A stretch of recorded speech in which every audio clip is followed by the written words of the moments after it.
Well, it doesn't take that long of a time to be a championship team. It can happen in a day, a week, a month, whatever. And after we lost to Dig last week, it sucked. It stung a lot.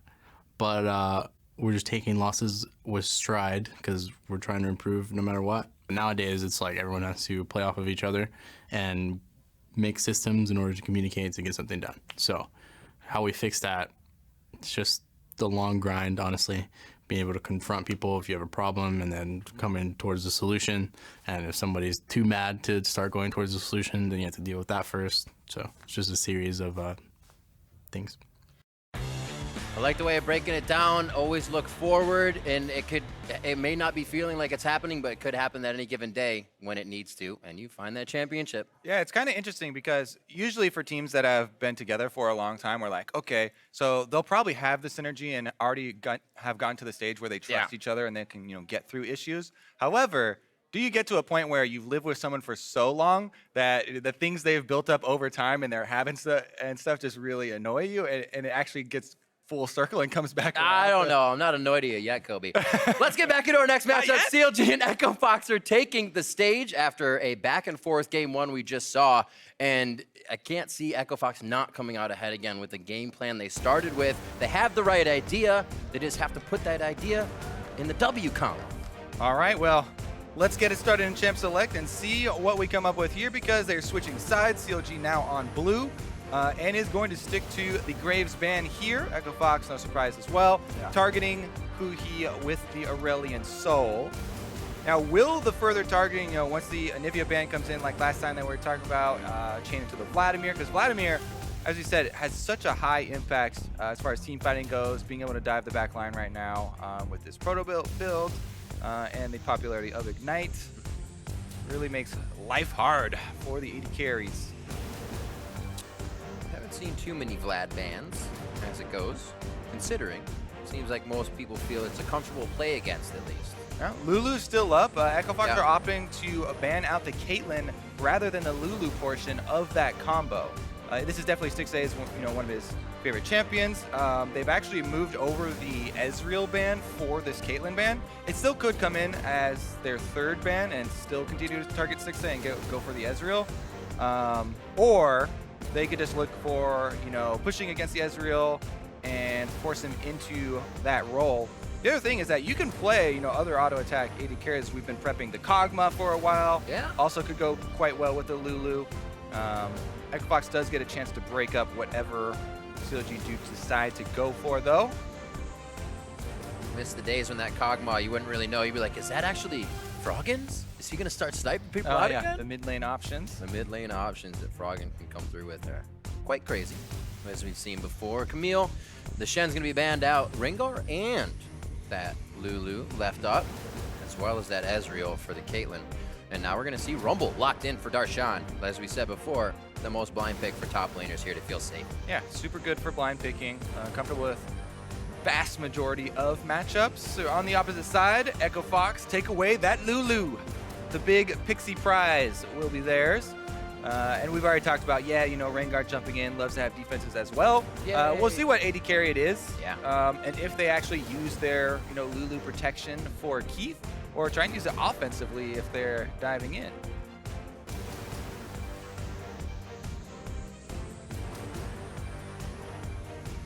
Stixay gets his Ezreal, very much a comfort pick for him.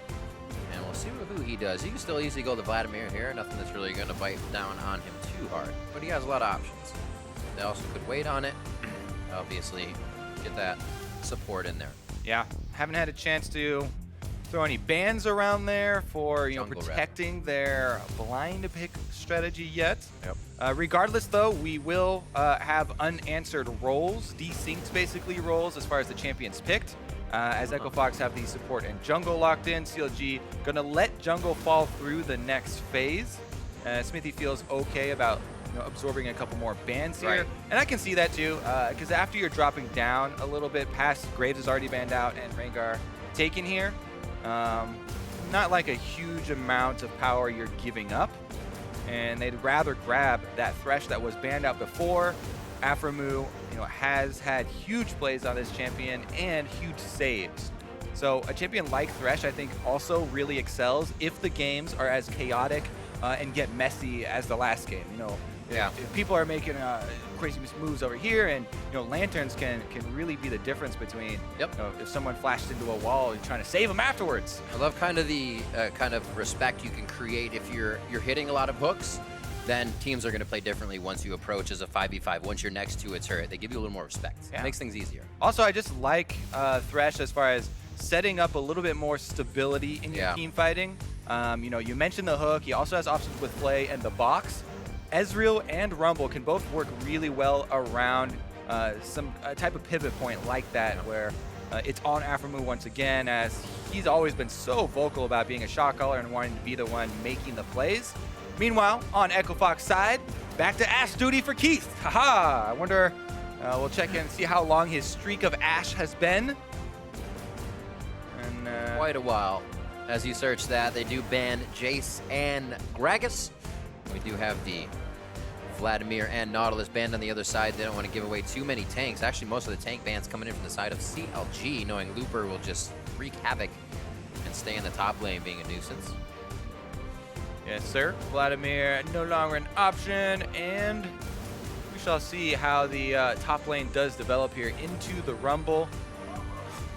Wreak havoc, bird is the word. Swain gets locked in for Looper. Remember also when Froggen used to take this for himself. Yeah, it's definitely a flexible pick.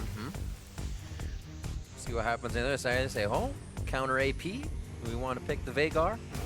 Talking about, setting up cages and, areas for Ezreal and Rumble to work off of. This is obviously just a hover that, 6A does like to do the oddball hovers before switching over, but I am intrigued with the viability right now of Veigar. We'll have to wait on it, though. Not today, my friend. Also, as you said, flexible pick here for Echo Fox. That's why, since they had first pick in the first round here, they don't want to give away. Technically, Froggen could also take this Swain to the mid lane as far as switching up that matchup and keeping that last pick as an actual counter. Away! Huhi going to show off his parkour skills this game. Locks in the talent. As far as the strengths that people have talked about and roaming for Huhi and leaving lane, creating stuff elsewhere, talent does fit into that. Faker's been playing it, so justified, haha. There you go. He also has an absolutely insane, effect on solo queue as well. Can snowball very heavily. Any champion with that type of mobility with parkour, as well as a decent amount of burst damage, definitely have a huge impact there. And there you go with your flexible pick. Does end up going to the top side. Froggen on the victory game. That's great. If Talon does get ahead, he almost has a Rengar-esque type of pressure on your team where you don't want to be alone because, boom, you're gone. And for people who either haven't come up against him recently or haven't played this champion, you actually do have to respect the early level burst damage from it as well, coming a lot from the passive. What you'll do with the passive after the rework, you need 3 hits with any spell, and then you can trigger a huge damage bleed with an auto attack. During laning phase, you can either, if your jungler's coming, just immediately jump to the opponent with a Q for 1 spell, and then throw out your W, which is a lot easier to land once you're that close, to guarantee that the other ones are going to stack up. That's if you have your jungler. A safer way to do it is to actually throw out your W first, and if both of those things hit, then go in for the Q. And you can just kind of fish for him that way and wait for a good opportunity. We'll see. He's got a lot to work around. He's got Swain in the top. He's going to be slowed, polymorphed, also an Ash arrow to the face. They got the work cut out for him if they try to dive in. We'll see what happens. Getting into game 2, CLG win, hashtag Fox win. Kobe, you were looking at it earlier. 8th Ash game for Keith. He has been putting in the work. Yeah, 8 in a row for Ash duty for Keith.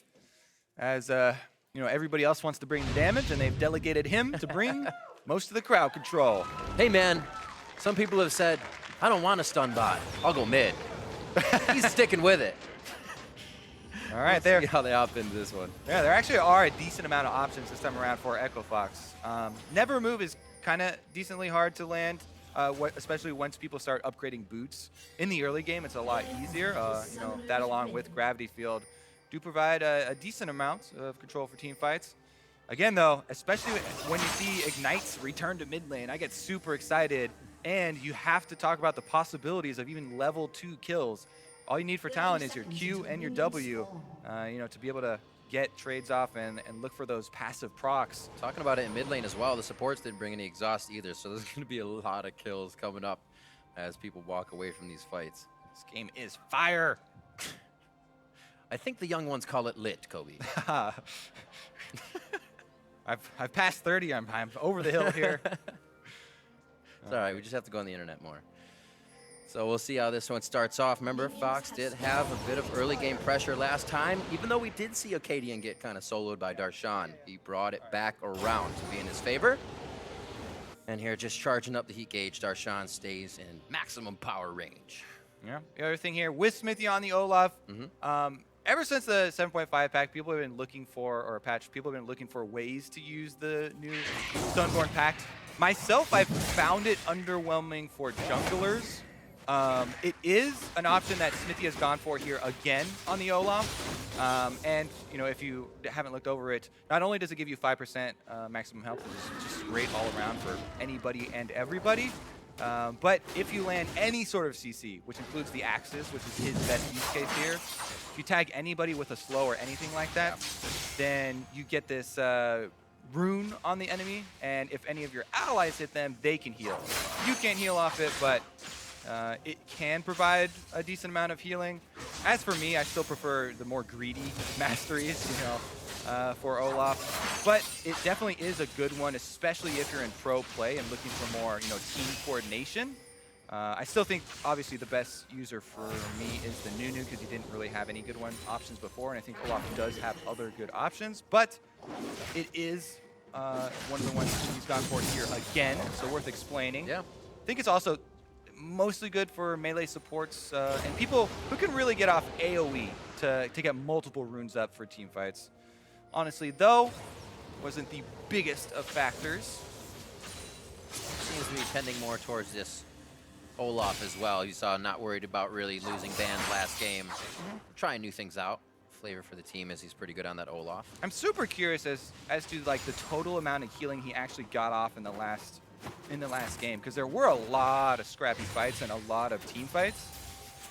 So definitely checking in on the numbers. You can evaluate whether it's worth it or whether it is worth going for more greedy stuff. Slowly pushed into the turret here by volleys and glitter lances. The aftermove on this Thresh. We wondered around week 5 when the engages would really come in here for CLG. Thresh was one of those, and they really are able to control the fights. CSing decently well under the turret, but you can see the toll in the health bars so far for CLG. Won't matter too much if they're able to get to, you know, the tier purchases. Timing here for Stixay, who, by the way, is running the Fervor with Ezreal kind of as expected here, and Keith is running that new Warlords, as long as we're going over all these masteries. Yeah. Keith does get hit with a hook, but again, they're behind in health, so. Those are the kind of hooks I was mentioning in the beginning. Hooks that you hit to create that respect, but you're not necessarily taking to try and instantly win the game. Yeah, you remember last time you want to get the hook again? Exactly. You don't even have to take it. You just throw it as it's up. Sunny boy. Make sure it connects for an auto attack or something else. All right, junglers with a little bit of information trade here. Noting on the top side, that will. And that's the problem. When you miss it, that respect is lost. The force flash, the hit comes in. The heal also went off. They could be trying to go. Gate can take a turret shot. Do they want it? No! It actually reaches him just the edge of the volley. Man, yeah, that respect is long gone, Riv. The Echo out Fox the window. Bottom lane, straight up double kill here. But that's the thing. You're not supposed to miss a hook. Hit them all. Woo, that is horrible for the CLG bottom lane. Look at that size of that wave that was dying on that turret, too. That's painful. Oh, man. All right, let's see what they can get back in the top lane. Looper throws down the never move. They flash out of it. Actually, no axe throw from McSmithy. He says, I don't want to tank this if you're not tanking yet. I will start to take aggro. They get him away from the turret. That's pretty much all they wanted. I don't know if he's going to get another. Oh, is it? Oh! Just a few seconds. One last auto back. The dot strikes down. Retribution for his own death. That's how you do it. Echo Fox are feeling pretty good at about the beginning of this game. Look at this. Let's see the bot All lane right, again. let's look at this. Slow down. Keith has gotten flamed so much. You got to give him his time in the spotlight here, because gonna go in for that one. And then right here as well, Gate goes into body blocks, so Stixxay has to back off. He knows he can't get anything through, and Keith able to fire off that volley. It's just the edge of the volley. I can't believe it. We did it. Double kill. Oh no! Oh, Rake's gonna still come back. Remember those ignites in mid lane. We're getting a lot of fights here in the early game using those summoners, and both mid laners make it out alive. And because of the success of the bottom lane, Gate is able to Already arrive mid, allow Froggen to push out this wave. Control ward clear. That is what we call a cascading effect riv here, as Froggen is going to be able to push out the wave before backing two. Quite nice for him, and with the threat of all summoner spells have been used in mid lane, we may see more visitors go mid lane. All summoners from actually. Tops too. Yeah, Smithy's Smite and the Flash of Gate and Acadian are up at Stixxay. So Yeah, Stixxay. everybody's like, you use yours, I'll use mine. Stixxay still has his flash because Right. he did not Super expect slippery. the edge of that volley to hit. He was like, I am out of here. I made it. I cleared the distance. Probably in like 99 of 100 games. Just not that one. Just not that one. All right, let's talk about respect again. Keith, Gotta watch out for that Lantern. he's the one who's demanding respect now. That will block his pathing. 7 minutes on this one. And yeah, the caster wave will definitely push up towards Stixxay, but they are given it all the time in the world to do so before they take any damage from the bot lane of Echo Fox. A little bit of roam again from Gate as they get some fog of war on their side of bot lane. So war wards from Fox. We'll see if Acadian can start using these. Right now, he's in top lane waiting for a little bit of fun. Yeah, we've seen this before. All right, there he goes. Empowered Bola comes out next. Actually, you just used the damage. And they're able to take down Darshan. Rumble can still be Rumble, but not for now. That was even actually more well set up than I thought it was going to be. As I said, especially when people start getting their upgraded boots, Yeah. the never moves actually aren't the best way of starting things out. It's a little bit difficult to land those, and Looper just nails that one right in dead center on Darshan and makes it quite easy for Acadian to jump in there. Another kill going over to the Swain, because remember, Looper did get a counter kill when they dove him, and he's actually, even though down in CS, actually feeling fairly comfortable up there. Absolutely. 1,000 gold in his pocket right now. He'll look to create that Rod of Ages quite soon. Yeah. And also, let's review the game state, because I was like, oh yeah, mid laners, all their summoners are blown, and you're like, oh yeah, top laners too, and so many bottom lane. To me, that means, junglers, your priority for ganking just skyrockets, because there's so many options. And communicating with your laners where the enemies have been seen warding is crucial. So focusing way less on farming the camps and clearing your jungle, and increasing your priority on ganking during times where all these flashes are blown at the same time. Either getting yourself in a position for counter ganks, or even just going for offensive uses like that. Yep. Very important. And Acadian does go the more aggressive route. He's rewarded. Let's see if Smithy going for control will help out. Doesn't even stop around for this scuttle because the bottom lane of Echo Fox retains their control. Looper, though. Oh, he's really not even going for the big hit. He wants the dot, the auto attack harass, since it ups a little bit, and playing it very smart to not waste his mana pool so he can just do it over again. Yeah, Looper is one of those guys. He'll give up CS because he knows, even though they were able to just get a kill, he is still Swain, and he didn't have flash until now. Coming up pretty recently there. And Swain, while quite strong in laning, is also kind of vulnerable to ganks. Now that he's post level 6 and has some defensive, 2v2 situation, he feels a lot better. Hopefully they have some of those ignites up when the fight comes, because he won't be exhausted. He's going to be doing quite a bit of free damage in these. There's not a lot of crowd control to lock up that bird once they get into the fight on the side of CLG. Acadian and team bringing a bit of that early game momentum from game 1 to game 2 now. 4-1, and it still isn't Acadian getting the early kills. So we see Fox able to work another variable get a little bit better of a laning phase going on, because that's where they were also going even or worse than the other team, which makes it hard to get any victories. And they actually are going to keep this one going, not only with that control of the bottom lane. KD coming down. Basically, the best of the scenario would be if they had stuck around and you could try and force something there. Top side, though, CLG are going for the opposite play. He's roaming up for a 3-man dive this time instead of just one. Cheeky little hop. It's all right. Tripped over his shoelaces. They're just waiting on the minions, by the way, and then it looks like Looper's dead to rights. Waiting for another one. Ragnarok's there, possibly. Locks up Ruki. Nice take. The auto attack goes. Hits Aframu. The save onto Stixay. Acadian will not make it. Oh, we could have got him on the other side of the wall. That would have been pretty nice. All right, the Thresh saves. They are able to get out without dropping a kill. Tower went down way earlier, and Echo Fox are actually getting 2 out of this on the bottom side. Plus, mid-wave is also pushed in, so they can rotate up to that turret as well. Keep this snowball going for themselves.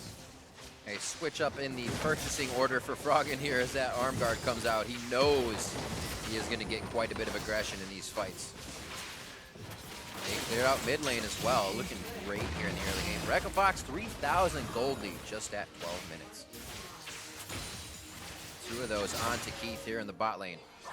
Now they have the protection game. We saw this basically on the other side last time. Stixay being protected with that Caitlyn Lulu. We'll see how Kate can protect Keith on that Ashe. Yeah, interesting how we will transition here, because the turrets are going down pretty early, opening up more space for Rengar to work with. And I feel like we're just repeating the same stories of last game for Echo Fox, where Ashe Arrows and Rengar ultimate to try and pick people off. They do recall here, and CLG slip right in during the recall timings to grab the objective, though, so definitely beneficial for CLG to get that off the map, so that that's not another tool Echo Fox used to pull them out, into this area that's very, very dangerous for them, honestly, to start walking around, as those pick tools are very, very much ready for Echo Fox. It's one thing CLG has kind of always been pretty proficient at, is they may be taking a few hits, but they'll grab a first dragon. They'll make sure they get a few turrets to repair what just happened in the last few minutes. That Ocean won't do too much for them yet. Hopefully keep them on the map to do the work they want. But now they start to move in for some forward wards here. See if they can find a kill onto Looper. Yeah. And one of the main things that is a problem for CLG this game compared to last game is that the Lulu is on the other foot now, as Echo Fox were able to get that away in round number 1, which is a great defense against Talon, any sort of assassins, obviously, but also adds a lot of security for late game. Acadian here, probably dead. Maybe flashes. Oh, baby. Oh! Almost gave another hop. What's behind? Door number 3. All right, we're done. Doesn't even want to stick around to actually clear out that control ward. Acadian does barely get away with his life, but bottom lane getting turned around. Help picks into a Glitter Lance to ensure it. Forced flash as the teleport comes in for Darshan. This is going to give free lane to Looper if nothing is picked up here by Chronologic Game. Miraculous escapes on both sides of the map here for Echo Fox. With just the flash from Gate, they're able to get themselves out of there. I feel like it's almost a forced TP. He just used Equalizer, so the catch potential goes down a lot. And then they kind of, like you said, fizzled out on that fight. Looper may actually be able to get a good bit of damage onto the top turret. He'll get pinged out. It may not go down, though. See, 124 to 132 here as we're watching the mid lane. Nice. On the outside, Chaos Storm staying in good distance, forcing the flash and vault over from Hui. All right. Sparks are flying here. I mean, it seems like CLG's play at the moment feels pretty frantic. And it feels like they're definitely trying to rush things. As of right now, Echo Fox are collapsing on the top side to try and force this damage on this turret here. Let Looper kind of usher the minions in, use that range advantage. Swain's actually pretty decent at harassing under the turret too, because you can, if you just get off your E and then throw out the Q here with the bird for zoning, then you just walk out of tower range, and those are both damage over time. You do a lot of work and make life DSing under turret very difficult. That being said, Darshan has done a pretty good job of keeping up there, at least as far as the CS is concerned. Remember, though, that Looper had a pretty big deficit early on. The dive attempts, and he's made those up. Slowly making sure those go in his favor. They haven't really been back to him just yet. A little bit of love in the jungle actually went over to Acadian just a moment ago. So CLG finding ways to get themselves back, and they slowed down as Fox has cleared out the vision on their side of the jungle. Nobody's really been able to push too much forward yet. It's all defensive wards right now, as there's a lot of kills around the map here to start off the game, and these ignites a little scary as we get into the fights. Even with all these wards, very wise of Keith not to show, as Talon, actually Talon was showing on a bottom wave as well, I think, so he's pretty safe there, but just did not want to get rushed down by Darshan. As, yep, Huhi now revealing himself. Always have to be wary of these assassins when they're splitting up to farm these waves. Keith actually the maximum distance between him and Huhi possible. Making sure he's safe. Darshan. Looks like he actually, oh, he gave himself a ward. I wonder what he's doing. Yeah. For a second, but he knows. Already top lane. Let's see, CLG is actually going to make their way down bot. Does Looper have the same amount of respect for the weak side map? It looks like he does. He does have flash here. Righteous Glory, flash Doesn't forward. matter, though. Oh, the hook's going to come through. I kind of counter kill, though. Take him out there.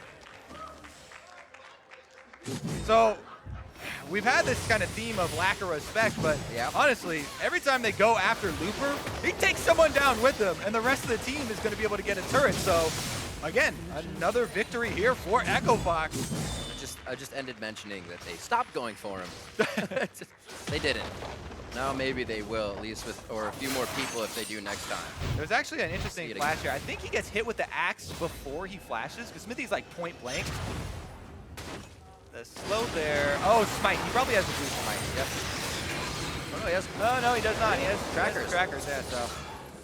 Nailed him with the slow first, and after you're slowed already, Bird gets chased down. Doesn't matter though. Go down fighting. Take somebody with you. Righteous Glory and prop. Ah, that was it. I haven't seen Righteous Glory in a long time. Yeah. It'll speed up your teammates, but also blast Randuins when you're done. Good call there, and that was enough to ensure that they did get a kill. About a 3,000 gold lead here for Echo Fox as they slowly, as we said, start to push these wards forward. Everything was pretty much lighting up the river, and nobody's going fishing this game. So kills now coming in behind this 10-second Drake. And it looks like Mountain should go over to Echo Fox here. CLG got that first Ocean Drake. This will be good for when Fox approaches the objectives. Now you got me thinking about what kind of fish are in this shallow. Oh, never mind though. We're gonna get some action. Action. Woo-hoo! Flash, flash. Super hype action there, yeah. Why didn't you do this? Honestly, though, another ultimate burn. Oh, that's deja vu. We see Aphromu's hook blowing Gates flash on that Lulu. Actually, it was Keith that was in front of him on that one. I apologize. Teleport came in from Looper. It looks like we have Darshan in the back line looking for a perfect equalizer to go down. Does the team follow the red carpet in? Pretty split. Moody on the backside looking for the pin. Smite to it. Smithy. Acadian very low, trying to head to the top side. That is going to be Frog and falling in a lot of the DPS that Fox wants to use in the fight. He keeps himself alive as he jumps in, taking down another one. And it looks like Looper's going to be the final one to go down. Smithy dies to the dot and to Beatrice as it pecks his eyes out. But an ace for Chronologic Gaming. What an incredible ace right there from CLG. He had some slick moves. Smithy came over the back of the pit, timing the axe. Wait for the replay to see if he had an extra charge of smite that he's also, but looked like he either timed it right with the axe or the axe got it itself. And man, CLG cleaned up so much off of that. Ace gold, tower gold there as well, and the elemental Drake to go in along with that. All right, let's take a look here. He had a smite charge ready. It looked like Acadian just smited there early on the bottom side.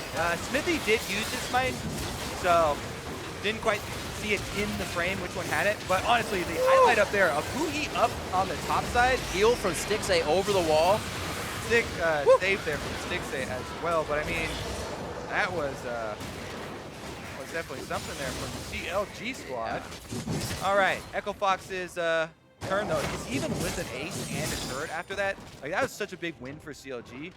Echo Fox still have a decent amount of gold to work with because of what they were able to do earlier on in the match. A lot of that piled onto Looper right now. He's pretty big. Yomu's to get into position for Huhi. I don't know if he's going to find the kill that he wants here. Smart play by Echo Fox to leave. Oh, he's on the hunt. Swing. That's a first. I like your sound effects better. Actually. Honestly, we're gonna have to make a soundboard. So that we. Yeah. Absolutely. So one of the things too with Talon, if like people are inspired to go out and play Talon, for first-time users, my first time on the rework Talon, I tried to do a parkour over a wall to gain distance after I'd already popped my ult, because I was so used to the old Talon and using your E for jumping. Don't do that, because as soon as you pop a spell like that, all your ult blades will collapse before, and then you just hop over the wall and you're left in the enemy team with no damage. Right there, though, that was just a case of not being able to get there in time, and the channel for the recall already being close enough for the protected recall. I love the change, though. Being able to kind of direct your blades more feels very, very good. Yeah. Feels good for these guys. 2-0-4 for Huhi. He is ready to go in again. Actually, waiting on his cooldown for the Dust Blade. And he'll be ready. Towards forward. Things coming in actually down towards the side of where Looper is. I don't think they're actually for CLG to move. They're just saying we have control of this top side, and they're going to start flooding bodies in here and get some wards. Yeah. The cooldown on Talon's ult incredibly low. Although burning the flash definitely hurts for going for that play. He's still on the hunt, and it looks like they're aiming towards Froggen. Froggen pretty defensive, though, and just popping the ward down instead. Yep.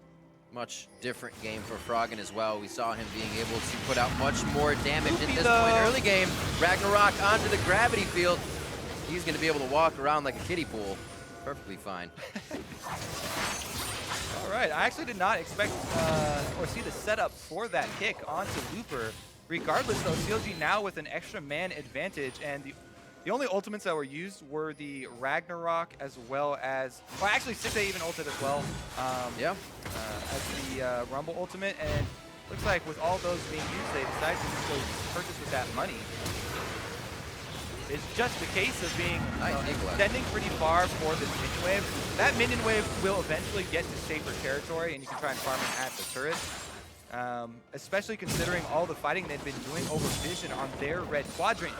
It had to have more of this respect we've been talking about this threat for areas that the Fog of War has been controlled.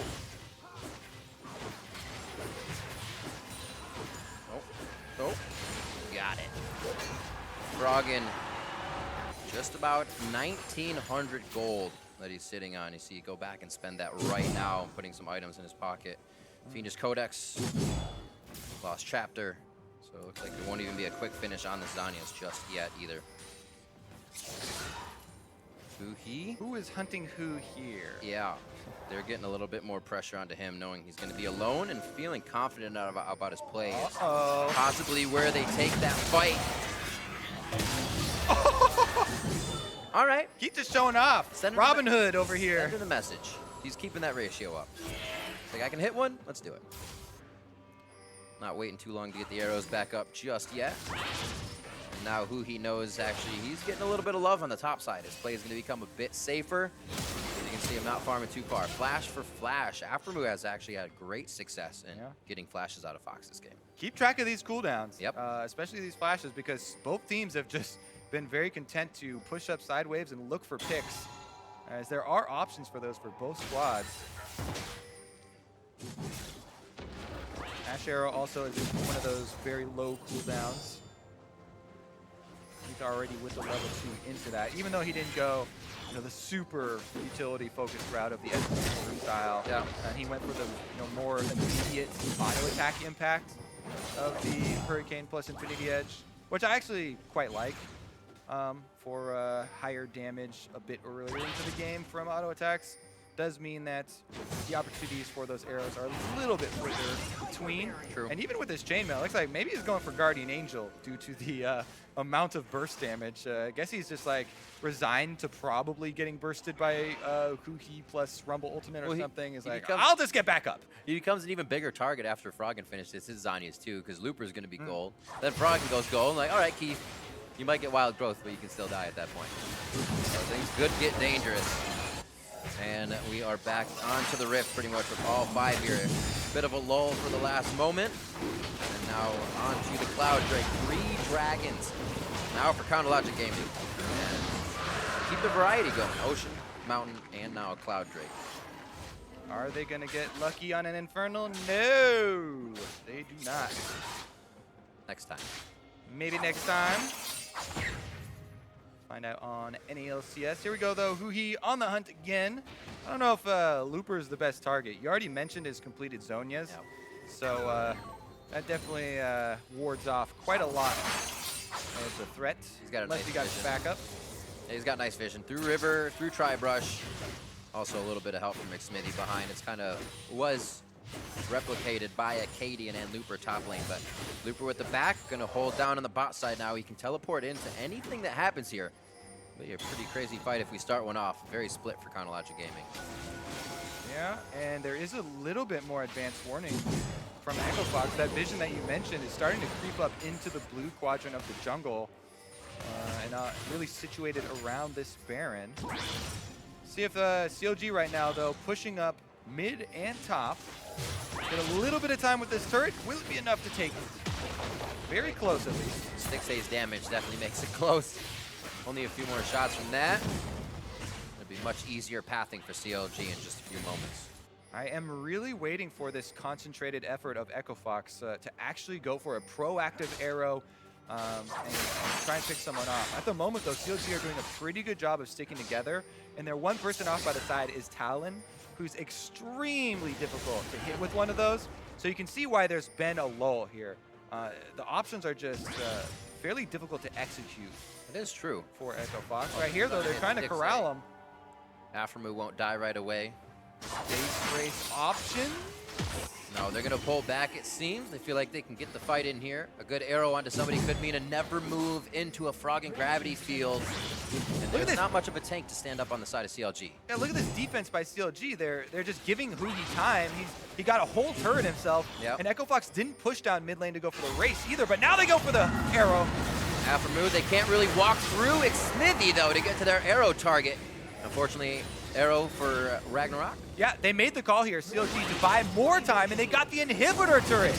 Will they be able to disengage, though? Acadian can't get back in. He's almost dead. Darshan says he wants to go in. Lantern out as the team calls back. We have pressure on that inhib.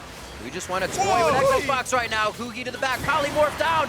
Over the wall. The last Ranger's shot coming in from Keith. Takes him down. Stixay gets a bird, and now they're going to start moving forward. Aphromoo gets locked down. Teleport now coming in and stopped. Well chosen. They were trying to just push off the fight here from the base, but they said do not do it. No choice on the fight. That's almost an eerily similar situation to last game where it seemed like they had pulled off this disengage with Thresh Lantern, key use there to gain some distance, but then Huhi goes right into the center of the enemy team, and Gate on Lulu, able to protect the backline long enough. Now it's a Baron up, and we're going wild.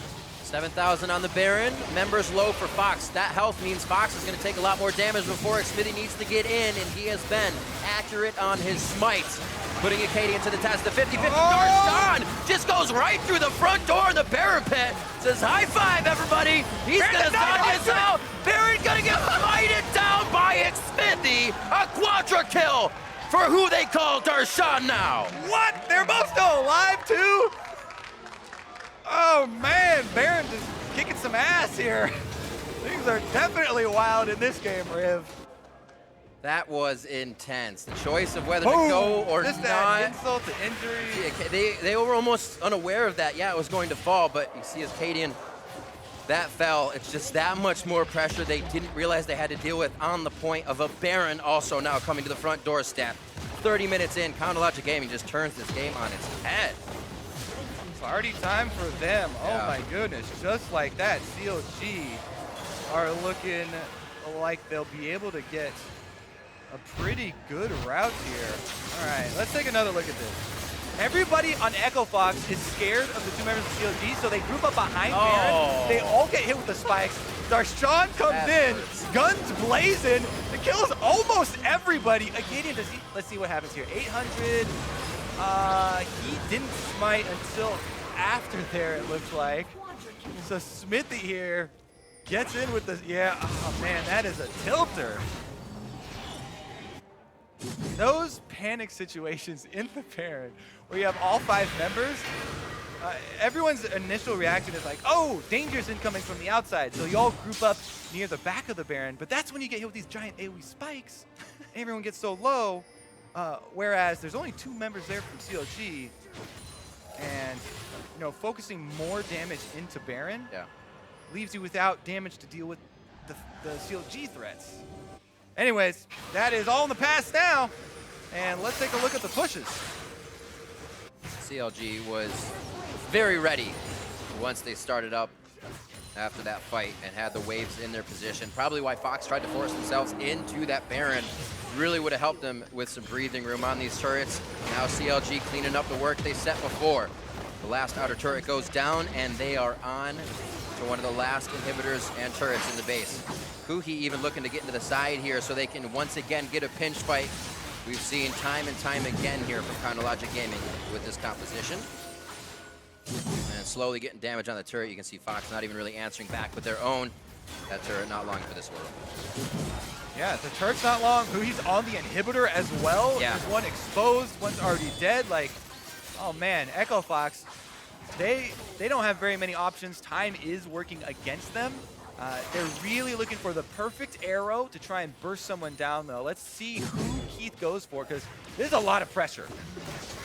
He only has one. He's a really rough target. Smithy is a very bad target to go for, and the rest of the members of CLG are the ones playing super safe, so doesn't look like they're giving them an option. The inhibitor's down. Might be able to do something silly, like throw your redemption down behind the turret, get that distance they need to even take it. CLG really in the driver's seat right now. Yep, they're going to go right towards the next. They might actually not even bother here. Minion wave crashing in top. Also mid, he's been facilitating. Fox needs to pull the trigger at some point. This is a go for broke moment. Yeah, who can Keith even look for, though? Smithy, you see him just ghosting, trying to pull some ultimates out of Fox here, seeing if they will break in this tense situation. Yeah. But it looks like they're just going to have to let that go down. They're going to say, we'll fight behind double Nexus turrets. Even CLG is saying, we'll leave the turret up. It's easier to fight around it, and Fox isn't taking it. CLG knows that they have so many things working in their advantage that as long as they play defensively, they need to do a lot of work.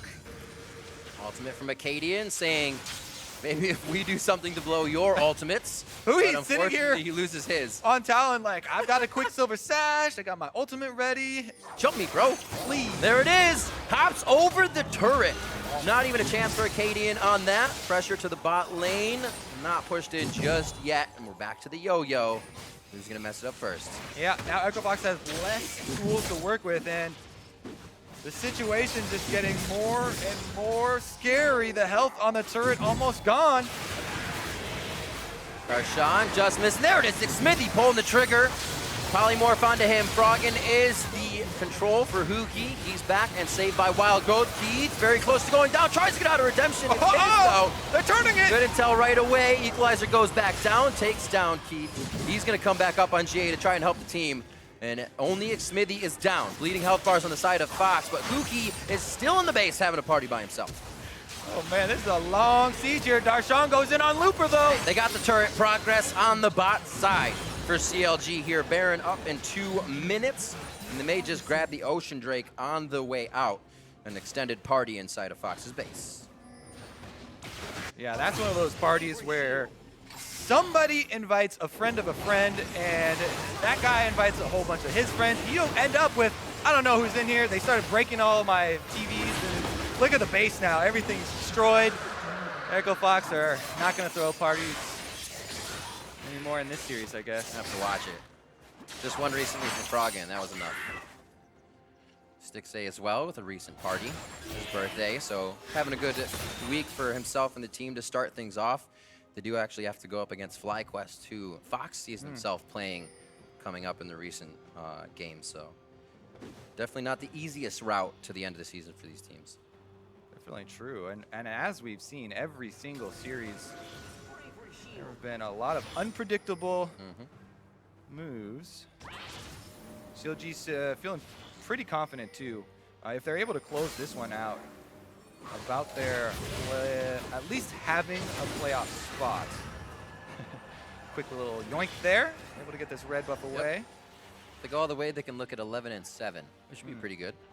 Yeah, I believe they also, as far as the strength of the schedules and the win-losses of the opponents that they have left, have one of the easier end of season schedules. Fly, Immortals, and then Envy is what they're looking at for this game.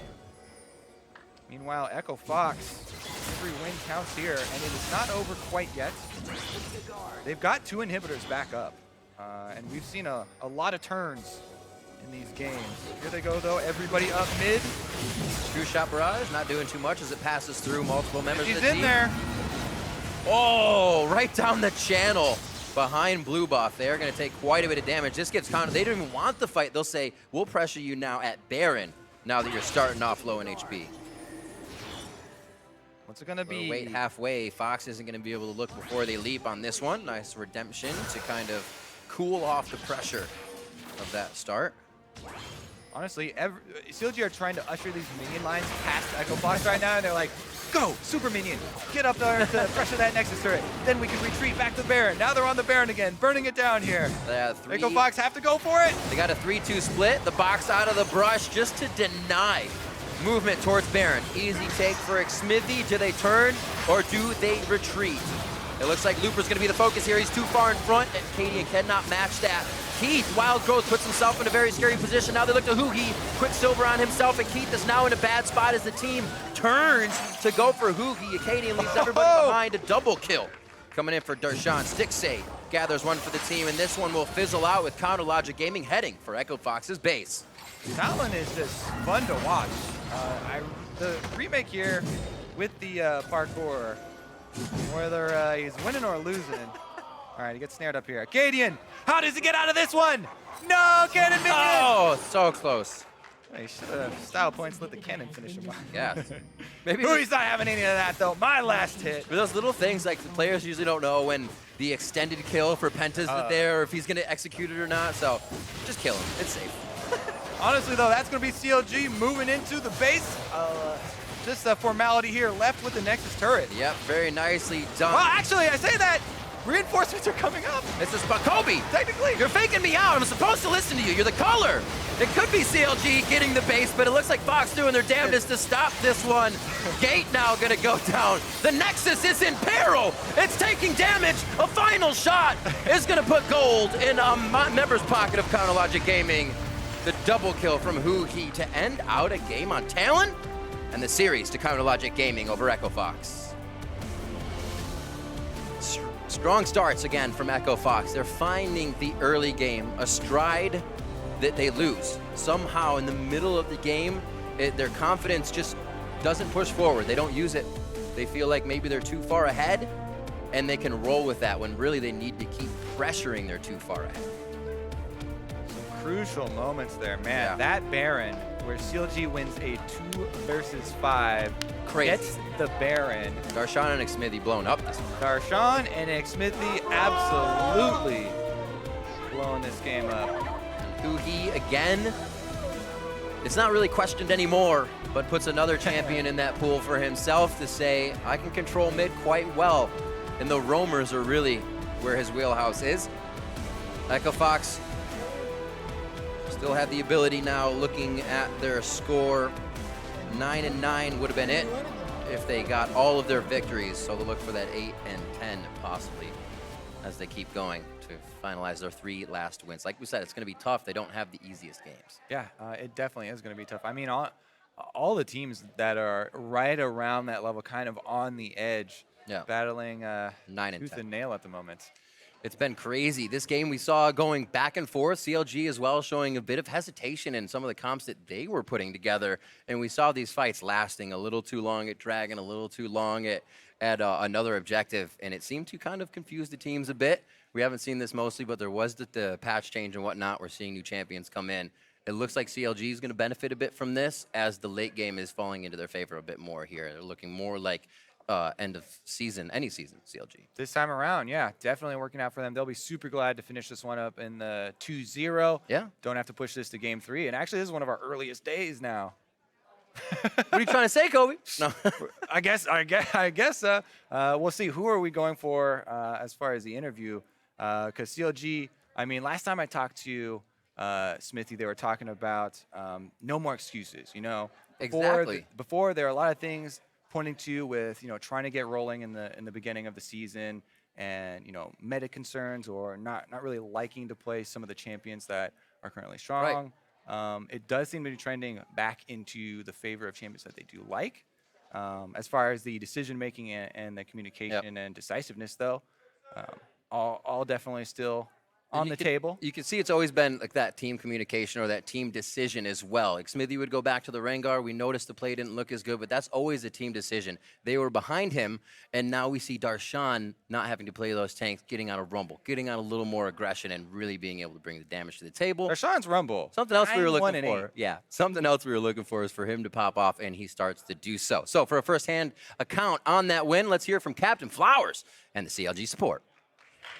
Thank you very much, gentlemen. I am here with Afromoo to talk about the win that CLG was just able to acquire up against Echo Fox. How are you and the CLG boys feeling after that victory? We're all right. It was an okay 2-0.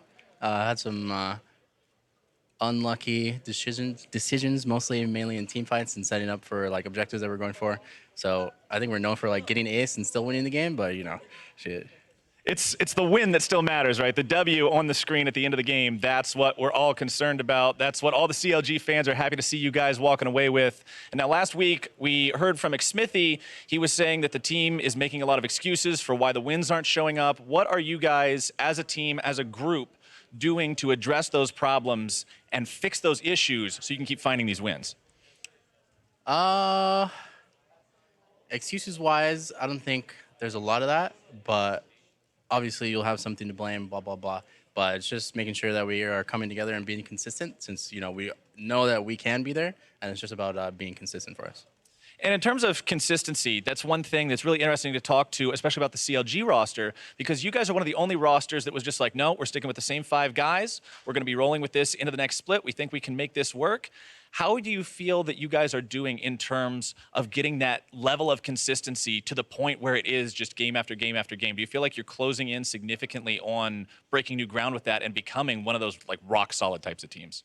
Yeah, definitely. That's what every team aspires to be, especially us. And upcoming for playoffs, I think if we win win Sunday, we'll definitely be in playoffs, something like that. But it'll be fun, and I do expect us to do a lot better than what the entire season so far has shown. All right, speaking of playoffs, I got one last question for y'all. Heading to playoffs, obviously the goal here. Next week, you guys, well, not next week, I should say 2 days from now, this week, you guys are going to be going up against FlyQuest, the team that you are very, very close with in the standings. Okay. How do you feel about that one? Is there any special prep going into that? Anything you can share with us about the CLG approach to the FlyQuest game on Sunday? I think me personally, I hate playing FlyQuest only because High always makes super aggressive calls. And usually, shot calling wise, I think High and Mata have only been the ones to give me a hard time, only because they always make you decide between doing this or doing that. And it's after every time they reset from the base, they instantly decide to do something. So usually that's pretty mind boggling and takes a toll, especially in the long series. But I expect it'll be fun. Well, I wish you the best of luck in that mental battle, my friend. To you and to the entire squad from CLG, congratulations on the win today. Best of luck on Sunday, and we're going to go ahead and throw things over to the analyst desk now. Thank you very much, Captain Flowers. A battle of the shot callers to come on Sunday. It's a nice little tee up there, and it's always wonderful to hear about how High can stretch people around the match. But today is about CLG crafting a 2-0 victory over Echo Fox.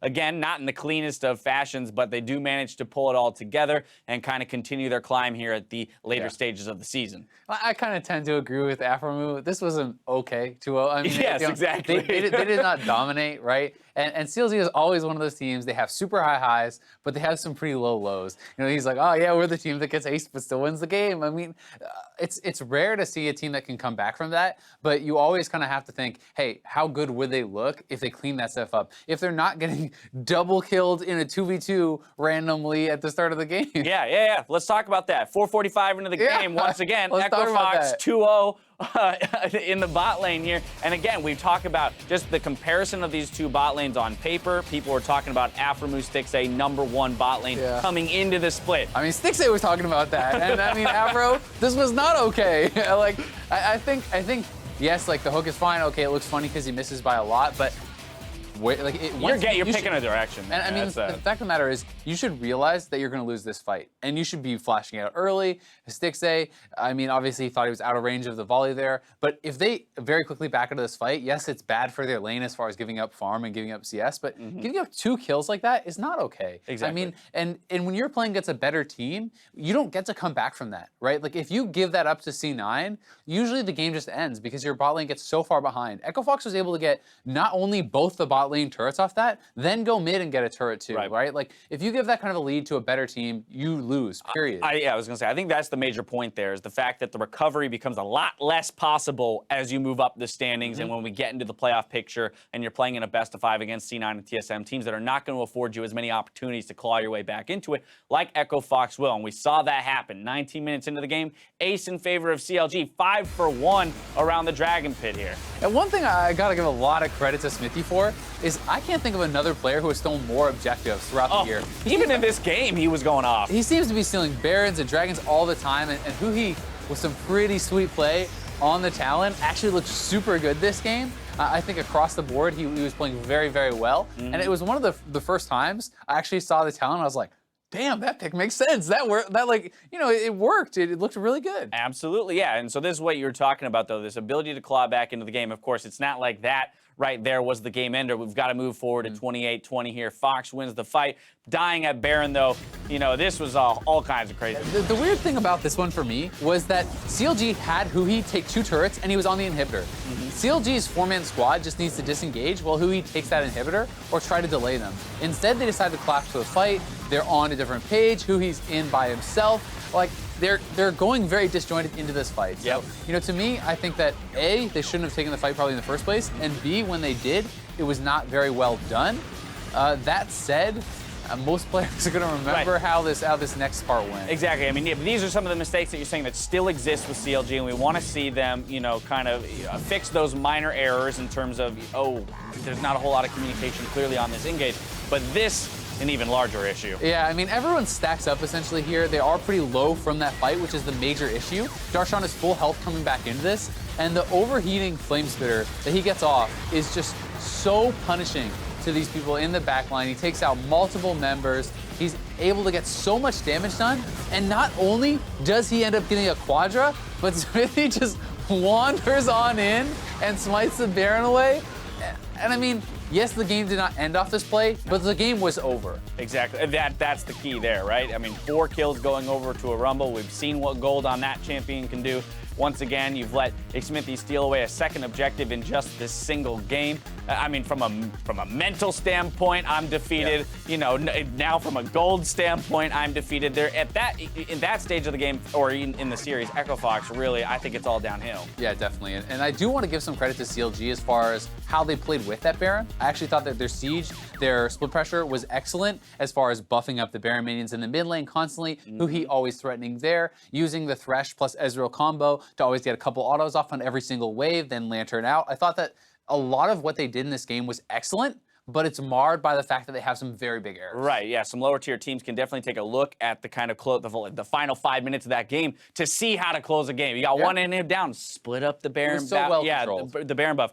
And those are the elements of CLG that have remained constant, right? These higher level macro strategy elements, we've seen glimpses of brilliance throughout this entire split, just as we have seen in the past. It's those micro mistakes. It's those 2v2 skirmishes. It's the weird pick here or something like that that's really kind of hindering their split. And their strength is almost sometimes their weakness too, because we like to talk about how much their team play, right? And sometimes they overcommit to the call. Right. And yeah, you do want to be on the same page, but that's how you see these random 15-minute aces against CLG and stuff, where it's like everyone's piling into what may not be a bad fight. So I think that while it's fantastic to all be on the same page, you do sometimes have to be able to cut your losses and say, you know what? He's dead. Exactly. Leave. Now, we had a couple front runners for player of the game this time around. We're looking at who he is, one of them, but Darshan ultimately going to grab the award here. Again, that score line on the Rumble, you consider that fight there between him, Xmithy, against the world to secure the Baron. It's hard not to give it to him. It really is. And I mean, he did very well in the early game. He was winning his lane quite heavily. And even roaming around the map, he still stayed pretty even or ahead in CS. Then he was massive in the late game team fights, had great equalizers. The guy had a great game. From here on out, the story for CLG is that back to that strength of schedule from the beginning of the day, right? They have the easiest or second easiest. They had the easiest. It's Dignitas that had the second easiest. That's correct. So having the easiest remaining schedule, you're looking at playing teams like Envy. I mean, that 11-7 record is not outside the realm of possibility it comes to playoffs. It's not, but it's CLG. You got to remember, if they play TSM, they play like TSM. If they play Envy, they play like Envy. So you never know what you're going to get. Exactly. They could be 11-7, but they could lose their last 3. Jat also talked about parity in the league, this being the second closest split by numbers so far in the North American LCS. It definitely feels like anything could happen. Ladies and gentlemen, before we close out the day, let's take a look at the rankings to see how the teams stack up. After their win today, CLG pulled themselves into 4th place. Team Dignitas continues their hold of 6th, while Echo Fox and Team Liquid remain in 8th and 9th. We'll see which teams can continue their push for playoffs with our games tomorrow. Starting with Cloud9 versus Immortals on NALCS1, TSM going against FlyQuest later in the day. Over on NALCS2, Team Envy look to best a surging Team Dignitas. Then the Battle Theater plays host to Team Liquid versus Phoenix 1. That was a mouthful. Particular game tomorrow that you're looking at that you're ultra hyped for? Both of the A-Stream ones I'm really excited for. I think that for both Immortals and FlyQuest in particular needs to stop their losses if they want to even make the playoffs at this point. All right, well, ladies and gentlemen, that's going to do it for us this evening. Hope to see you all tomorrow. For myself, the casters, entire live broadcast crew, thank you for watching the North American LCS. Good work.